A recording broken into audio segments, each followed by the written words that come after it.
Welcome back to GBGuns. We're out today with what was my first firearms purchase, not firearm gift. Like, I actually chose this one because it was just beautiful.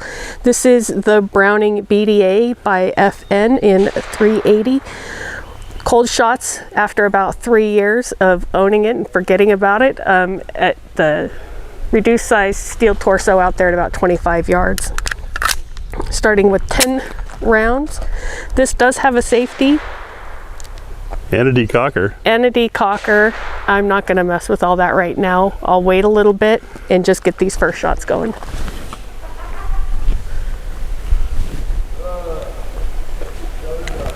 Or not. You had to bring the lever back up, maybe? Huh? The safety lever back up. Okay, there we go. So I guess I was messing with the safety and not even knowing it. Sights are tiny.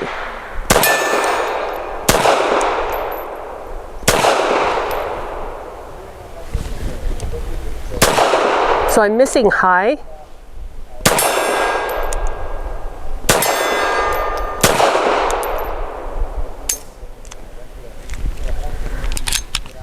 And I'm out. Did not get slide lock for whatever reason.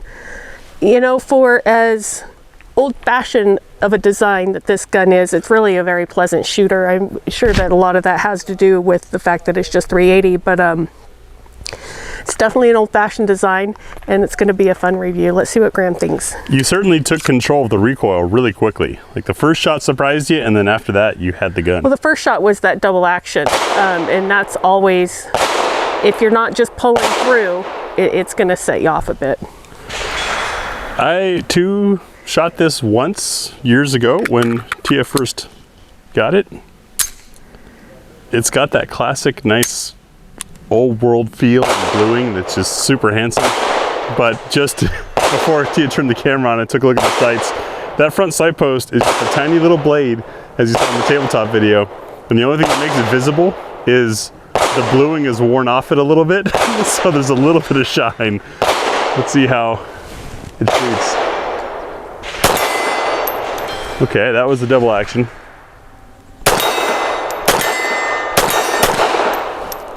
Like many direct blowbacks, it's got that stout punch in the recoil. I'm getting a little bit of bite somewhere on my hand. I don't know if it's hammer bite. I have to fire more rounds to figure that out.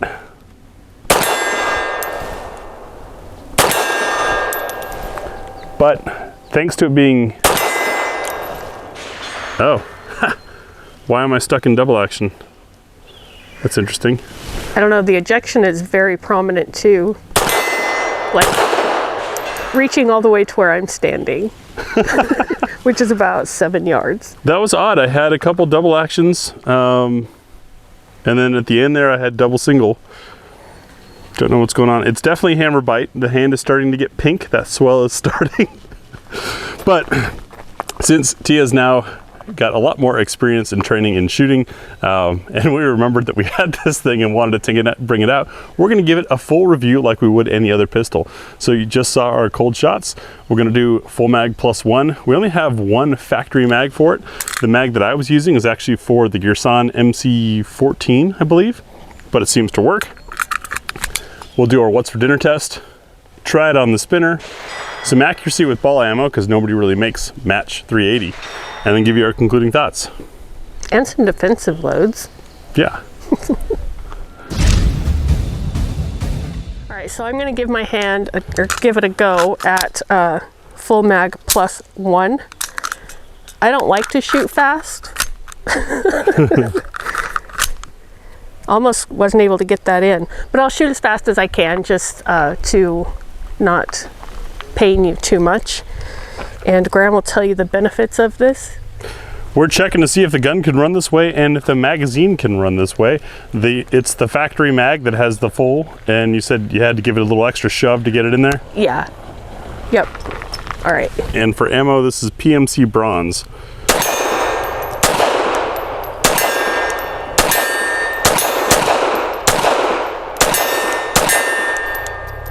Oh. Did it decock on you?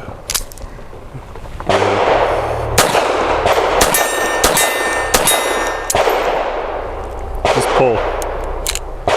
I'm not getting slide lock, and I don't know what the issue was with that one. I'll pick it up and see if maybe it was a dud. The recoil got away from me a little bit trying to fire it fast. It's a tiny but front sight. you can't help but love it because it's beautiful. Yeah, there might not be enough energy in this PMC bronze for slide lock. We'll see when we get into what's for dinner if it was the ammo, maybe it's the magazine. Looked like you had a pretty firm hold on it. Yeah, I kind of lost it right about the time when that one didn't go. So we'll see. This is why we test. Thanks to our Ammo Squared and Patreon supporters, it's the crowd favorite, What's for Dinner Time. 380 is an interesting one. We've got 85 grain through 102 grain. And as we scroll along, you can see that the bullet profile, overall shape, overall length, the case material, and projectile type are all different. What we're looking for in this test is, does it load from slide lock? Is there enough energy to cycle and repeat? And lastly, will it lock the slide open on empty? Just 3 rounds to figure that out. Anything past that is a mag test. Let's see what it eats. So before we get into what's for dinner, we just tried to sleuth some stuff. We weren't getting slide lock on the old mag, but we were on the Kirsan mag that happens to fit in the gun. That was with the PMC bronze, so which was 90 grain. I thought maybe it might be too soft. Grabbed some Max Tech 95 grain, and we did get slide lock on both mags. So, is it a mag issue? Maybe not. Maybe slightly. I mean, these are old mags. At least the original one is old. So as we run through the what's for dinner, especially knowing that we're going as light as 85 grain and up to 102 grain, we may or may not have slide lock issues that may or may not be just the ammo or just the mag. For us to run through both mags through all that stuff is really not fair to you guys, because how many of you have an MC14 mag? So we're going to use both mags for the sake of getting through this test, but just keep in mind that if you pick up one of these Browning BDAs, you might want to find a fresh mag. Or an additional one. Can't have too many mags. It's true. Starting off what's for dinner at just 85 grain. This is the Winchester Silver Tip. This is the Werewolf ammo. 85 grain, I'm going to be running it in the original magazine, so that may or may not affect how it runs. I'm going to do first shot and double action on these just to get to know the gun. You know, when it was going to double action unintentionally on me, I didn't particularly notice because it's a very smooth double action. That was double action again. Now I've got a single action. But we got slide lock. So back to our mystery on ammo versus mag. That was our lightest ammo and our old mag, and no issues. Number 2 is Norma's MHP, 85 grain also. Promised velocity of 1280 in the MC14 mag.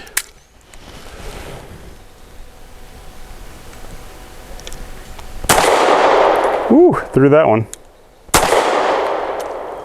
Nice, single action.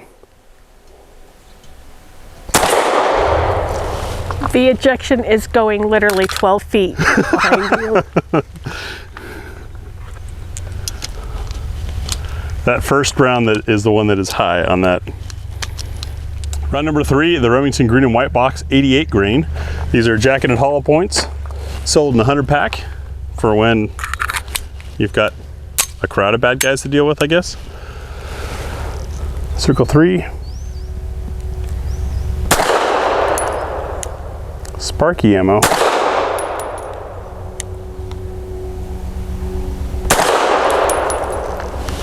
Nice smooth recoil impulse though. That was pretty pleasant to shoot. Number 4 is Hornady's Critical Defense. This is a 90 grain FTX tip, the little polymer plug, and they are a pointy little round. It's kind of fun when you're running ammunition through a gun that was developed and came out decades after the gun was made. The designers of the gun had no way of knowing that something like this was going to be put through the gun.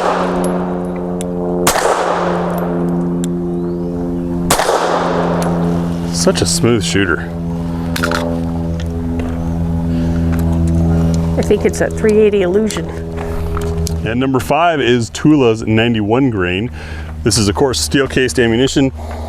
Steel's used because it's cheaper. However, the expansion contraction rate and friction in the chamber is different than brass, so some guns choke on it sometimes. Ouch. The hammer bite is starting to get real. Perhaps punishing me for just saying that I think it's worth it. Stouter recoil on that stuff for sure. So our next course for What's for Dinner at circle number 6 is the Defense Line Ammunition by PPU. This is 94 grain, and I've got it in the Gearson mag.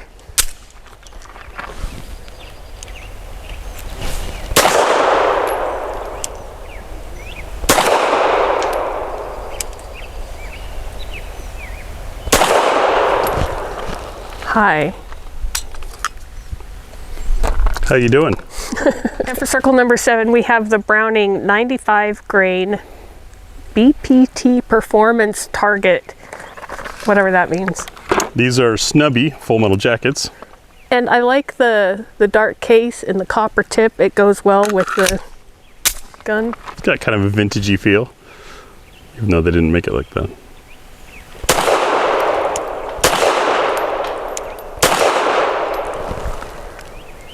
I didn't take my time on that, obviously. Camera's taking his time focusing. And for circle number 8, we have a 95 grain Blazer aluminum, again with the contraction and expansion rates in the newer mag, circle 8.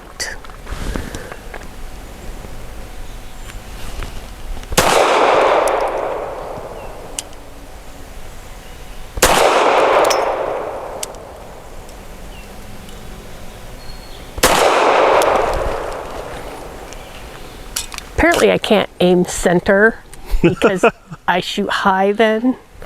Well, you know, it's interesting to note my hits were all slightly right, contrary to the usual small gun left that I do, and your hits are all a little high. I'm going to aim lower this time. Circle number 9, we have Federal's HST 99 grain micro. The micro stuff is calibrated for barrels shorter than normal. Looks normal to me. Yeah, this is probably the longest 380 barrel. And this is the original mag.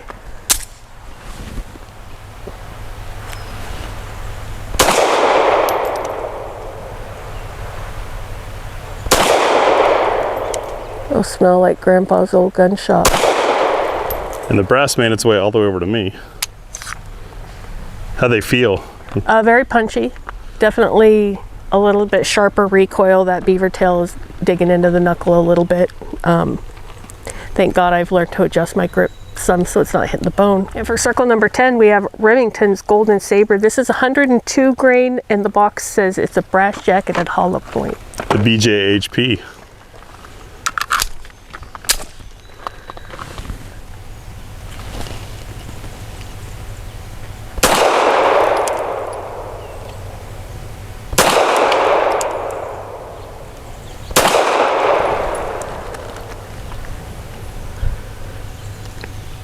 How'd they feel? Those are nice. That was a nice group too. I like them a lot. Next is the spinner for sights and trigger control. 380 is a little weak. I'm thinking 10 rounds. Is that even really a fair test? We'll find out.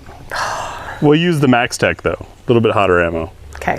Out there about 15 yards away is our 6-inch Titan Graded Doors spinner target that Tia just loves. I'm only going first to get it over with, not because I'm excited. We do this to see how well the sights and trigger control are learnable. It's of course a personal goal that we knock it over the top, but as you hit this thing it starts to move, and the closer it gets to going over the top, the faster it moves, making it harder to hit. The more anxious you get. Yep. Tiny blade set on this thing. You're hitting a little hot, looks like.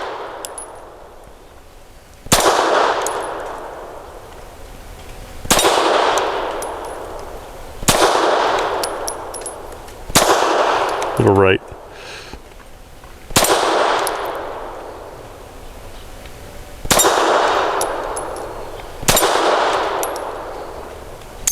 I knew that was 10. Didn't lock open. I think that was a great demonstration, though, of how much less energy 380 has than 9. Yes. I'm just glad I hit it, and I hit it more than once. And I was aiming low, so I don't know how I was hitting high. Something about the way that my body and this gun work together, but it's obviously very learnable. I don't know what it is about the mechanic. I do know what it is about the mechanics of older guns. It's that they're built with metal and stuff and pride, so, craftsmanship. Yeah, so those triggers and things like that, they're really learnable, especially one that's obviously been used before and had all that break-in period. The sights, they're old sights, but it was still learnable. If you can hold it steady, I'm going to zoom in so folks can get a look at that front sight post. Hopefully we can get a focus on here. It's the old blade type that's rounded, and the bluing has worn off it in some areas, which makes it kind of shine, which is great. But the challenge with these rounded style front sight posts is it's hard to find an exact point. There is no fine definitive, and I think that's why Tia's hitting high and I'm not, but I'm hitting a little right, is just our eyes are picking up on the sunshine on that glint. I didn't even make that connection, but yeah, that makes total sense in how your shot could change throughout the day. Just, yeah. Or changing lighting. Even just now, we had a little bit more sun punch through our wonderful Oregon sky. All right, Yay. My turn for 10 rounds. Still using that Max Tech. I'm going to do double action first shot because this is a really pleasant double action. It's very smooth.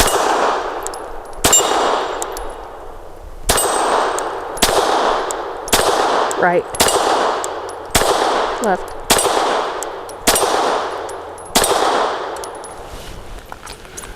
That's a nice swing out of 10 rounds.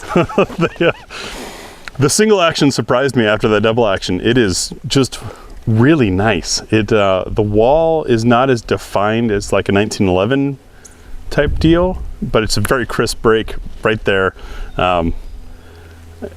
This gun could be run quickly, I think, very easily, but it feels so refined you don't want to, if that makes any sense. It's like you don't hop in a classic car and trash it around the corners, you know, kind of thing. But we drive different. So anyways, for me, the trigger was learnable. I did get surprised on that first single action, but then was just astounded at how predictable the timing of the next shot would be so long as it stays on single action. The sights we've already discussed, but that's just the way it goes with these older guns. For 5 shots from 7 yards, we're using PMC bronze.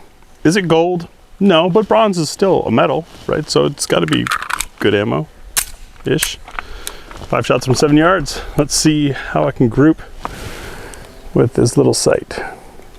The nice thing about it being so fine is definitely a definitive aiming point. Those 1-inch squares are usually about the width of a front sight post at this distance, and I can cut it in half with this little sight post. Oh, I had a dead shot, so another double action shot. Interesting, it's decocking on me for some reason.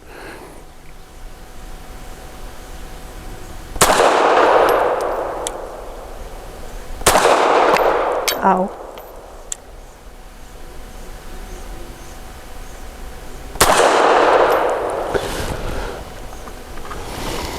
My 5 shots from 7 yards using the same PMC bronze, the right circle square.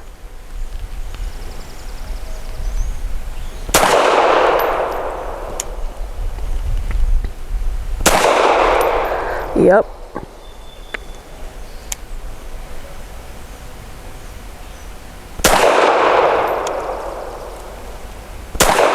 That front sight is so small, it's like chasing a red dot for accuracy.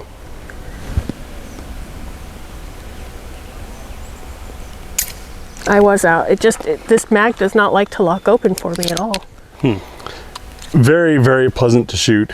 I got a little bit of hammer bite, my hand's pink, and it hurt on some rounds, but overall still totally worth it. We had some mechanical hiccups there. It decocked on me, didn't seem to happen to Tia. Maybe something in the way that I'm gripping the gun, maybe just the fact that this thing's half a century old. But I don't like it when you put that way. On the group, you saw the perk to that tiny front sight post. Because this sight post is able to split a 1-inch square in half from 7 yards, I could certainly make sure I had the same aiming point over and over again. Had it not been decocking on me, kind of flustering with my brain, I might have been able to group that better.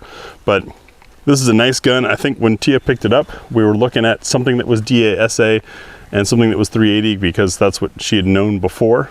Keep in mind, this is years ago, before all of her training and experience now. And I would not shy from recommending this again today. The only drawbacks would be the sights. You don't have a rail, and mechanically we may want to get this thing checked out, but it was a surplus turn-in. Still a neat piece to have in the collection for sure. So when I purchased this gun, it was because it was a great deal. It's beautiful, and I thought that it would be a great carry option. I would not carry this gun. This is a collector's piece, and I'll be, maintaining it as such, putting it through the rigors today. I felt kind of bad, hoping that we're not,